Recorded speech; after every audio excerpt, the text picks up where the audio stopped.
Part 3 of this series, Strawmen and Those Who Build Them. And the subtitle of this entire series is called The Gift of Faith. Now, before we've already proven that this is not about Calvinism. I'm not a Calvinist. I'm a believer in sovereign grace, and I believe that any aspect of redemption, whatever the minute detail, or minute as it may seem, becomes because of the power and grace of God, the sovereign power and grace of God. Now, we've already proven that, of course, we make choices, but we make our choices by the power of God.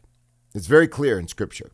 And, of course, I gave the example, beautiful example, actually, when Pilate said, I have the power to crucify you, and Jesus says, you would have no power at all except it were given you from heaven. Okay? So, do we make choices? Of course we do. But there are two very, very important questions we should ask. The most important question throughout this whole thing is, what do we have that we have not received? And if we have received it, why do we boast as if we had not received it? Now, the receiving there obviously has nothing to do with us. Receiving is a gift. It is a gift. It's like Mozart was gifted. Are you understanding that? That's important. He was gifted. He was born with certain gifts.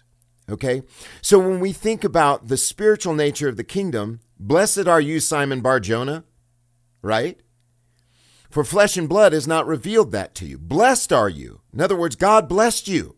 Flesh and blood didn't reveal it to you, but my Father which is in heaven. It's a gift. It's a gift. It's a gifting, like some of us are born with being gifted at mathematics. Not me. Some of us are born with maybe being gifted musically. I have a little bit of that, right? Some people are born with being gifted at drawing, painting, okay? Do we make choices? Of course we do. But those choices are by the power of God. But there are two essential questions as we consider this fundamental question, overarching question. Have we ever given God thanks for our faith? If so, then we believe faith is a gift. If not, maybe we should reconsider. Would we dare say, I will never give you thanks, God, for my faith? Because that's all my power. That's scary to me. That's a scary thought. Can we obey the law? Now, any true believer in Jesus will say, obviously not, because if we could, then salvation would be by works, obedience to the law. Can we obey the gospel? Well, again, what does the Bible say? Let's look at the law. We are commanded to obey the law, or at least the Israelites were, and they were simply the guinea pig, so to speak. I don't mean to be irreverent for God's choice of them as a national people, but they really did prove what the human heart does when given law. That is, the tree of the knowledge of good and evil. For by the law is the knowledge of sin, the knowledge of good and evil. That's what the tree of the knowledge of good and evil is. So God established that. He says in Deuteronomy 27, cursed is he who does not confirm all the words of this law to do them, and all the people shall say, Amen. What a scary thing. Exodus 20, they were fearful when they heard all the words of the law given to Moses. Leviticus 18:5, you shall keep my statutes and my judgments, which if a man does, he shall live in them. I am the Lord. If you do the law, you will live in them. But we cannot obey the law. Romans 8, verse 7. In other words, a command is given, but we can't obey it. Because, Romans 8:7, the carnal mind is enmity against God, for it is not subject to the law of God, neither indeed can be. In other words, God gives a command, obey all the words of this law, and you'll live. But Paul says you can't. So God is giving a command that we can't obey. Well, that's odd. Why would God do that? Romans 7, verse 14 and 15. For we know that the law is spiritual, but I am carnal, sold under sin. And I believe if you check out my series on Romans 7, that this is Paul personifying Israel, saying that we can't do that which was commanded. For that which I do, I know not. For what I desire, I do not do. But what I hate, that I do.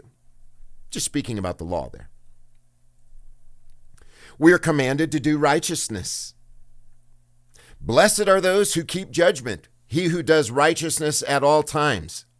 What a scary thought. Those are the ones who are blessed. The ones who do righteousness, what? At all times.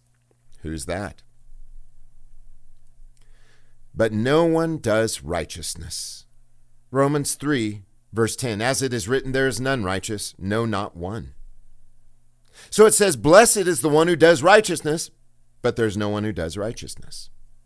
We are commanded to seek God. Jeremiah 29, verse 13. And you shall seek me and find me when you search for me with all your heart. We are commanded to seek and call on the Lord. Seek the Lord while he may be found. Call on him while he is near. It's a command. Seek him. But no one seeks or calls on God. Romans 3:11. There's none that understands. There's none that seeks after God. Isaiah 64. We are all as an unclean thing. This is a very well-known passage. And all our righteousnesses are as a menstruation cloth. Yet he tells us to do righteousness at all times, but all our righteousnesses are as a menstruation cloth? That's harsh. And we all fade as a leaf, and our iniquities like the wind have taken us away. There is no one who calls on your name, who stirs himself up to take hold of you. For you have hidden your face from us and have melted us away because of our iniquities. The command is there, seek God, but there's no one who seeks God. There's no one who calls on his name. Call on me, seek me. The command is there, but none will do it. We are commanded to come to Jesus, right? Bow down your ear and come to me. Hear and your soul shall live. Hear and your soul shall live. But we are like the deaf adder that stops her ear, the Bible says. I will make an everlasting covenant with you, even the sure mercies of David. Come to me, Matthew 11:28, all you who labor and are heavy laden, and I will give you rest. The command is there, but no one can come. So we've seen the command to call. No one calls. No one stirs himself up. We've seen the command to seek. There's none who seek after God. And we're commanded to come. No one can come to me, unless the Father who sent me, what? Drag him. Look it up. Do your homework. Look up that word and how it is used. Drag, yes. And I will raise him up at the last day. John 6:65. And he said, because of this I said to you that no one can come to me unless it was given to him of the Father. It's a gift to come to Jesus. It's a gift. You can't come unless he gives it to you. As many as received him. Receive Jesus. We hear it in evangelical outreaches and revivals. Receive Jesus as your Lord. Accept Jesus. As many as received him. We quote it all the time. The gospel call, the gospel offer. John 1 verse 12, but as many as received him, to them gave he the authority to become the children of God, to those who believe on his name. But no one can receive him. John 3:27. And John answered and said, a man can receive nothing unless it's given him from heaven. When was the last time you gave God thanks for giving you the gift of receiving him? No one can come to me unless the Father which has sent me drag him. When was the last time you gave God thanks for dragging you? Are some a little bit better at it? Receiving, believing, coming to Christ, seeking him, calling upon him, doing righteousness? Are some better than others? Paul says, what then? Romans 3:9-11. Do we excel? No, in no way. We have before charged both Jews and Greeks, all with being under sin. That's called a slave to sin. You can't do anything else but sin.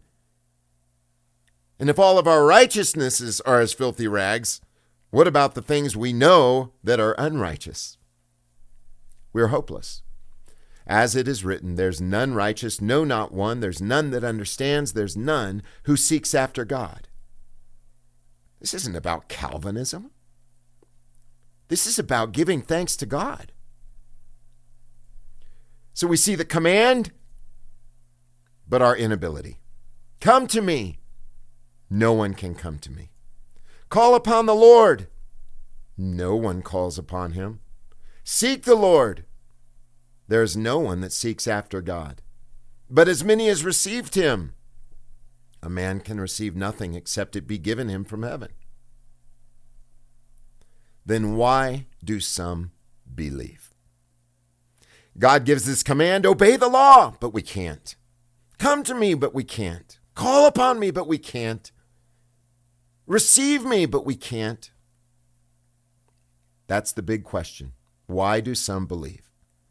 So join us in episode 4 of this series, The Gift of Faith. The reason I am delivering this message is so that we would give God thanks. Our situation was dire. We weren't just injured. We were dead and blind, deaf, unable to come. We could not call upon him. We could not come to him. We were blind. We couldn't see Jesus. But once he opens up the eyes, we can't help but see him. Why? Because he opened up our eyes. We were deaf. We couldn't hear him. We couldn't hear the message. But he revealed himself to us. To whom has the arm of the Lord been revealed? Who has believed our report? To whom has the arm of the Lord been revealed? Isaiah 53. God bless you. Please subscribe to our YouTube channel, NCMI Live, NCMI LIVE. And please support us. Please support us at www.patreon.com/NCMI Live. And again, join us for the next episode to find the rich answer to this question. Why do some believe? God bless you.